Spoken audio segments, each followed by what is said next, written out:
CPR. Nombor 2, macam mana nak calibrate AED. Yang ketiga, bila nak berhenti CPR apa. Yang keempat, recovery position. Nombor 5, tercekik. So, ini sahaja 5 soalan yang pertama ni kita akan tanya pagi-pagi. Settle practical exam, kita akan sambung dengan 2 topik teori, 2 topik praktikal. Alright, so habis semua 4 topik, kita akan jawab exam. Exam pagi tadi saya tak ingat dah pilih ABC ke karangan ABC. Soalan tadi 57, jawab dalam masa 45 minit. Tapi sebab anda memberi kerjasama yang baik, saya bermurah hati untuk kurangkan sedikit soalan. Daripada 57, anda hanya akan jawab esok. Saya beri kurang 56 sahaja. Allah. Ada beza ya? Taklah 30 je soalan. Tak payah banyak-banyak soalan. Kalau gagal juga. Tak perlu kunci banyak-banyak. Kalau nak gagal juga. So malam ni jangan lupa untuk study group. Jangan study seorang, study group. Okay? So dah settle. Tapi sebagai satu tips, kalau nak study dalam buku tu ada bahagian quiz. Quiz tu itulah soalan dia. Bezanya kita tukar dalam ABC. Kalau jumpa maksudnya insyaAllah lulus lah. Kalau jumpa muka surat quiz tu insyaAllah lulus.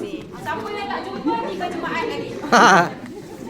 Settle jawab exam sebelum lunch. Makan tengah hari kita akan rehat. Tengoklah macam hari ni, kalau sempat macam hari 12.30, 2. Kalau tak sempat 1 sampai 2.30 macam tu kita adjust lah.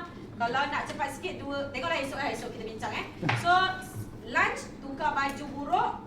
Jadi esok kena bawa sepasang baju dan juga seluar buruk. Tak terkecuali semua kena bawa. Sebab semua akan rasa jadi first aider dan juga bangsa. Cuma kita tak tahu siapa sahaja. Alright? So bawa baju buruk, pakai esok waktu makan tengah hari. Jangan pakai daripada pagi. Saya pun tak selera tengok daripada pagi.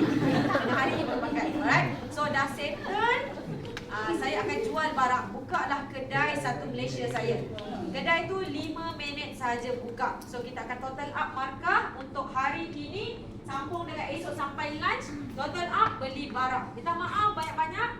Maaf cakap awal-awal, barang memang agak mahal sebab barang saya melalui Selat Hormuz.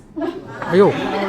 Disebabkan harga pun terjejas, kami pun terjejas. So jadi agak mahal lah. So siap-siap saya bagi tahu So esok kita belilah. Redeem dengan saya hanya menggunakan markah saja. Jangan nak kuah-kuah QR Tak ada.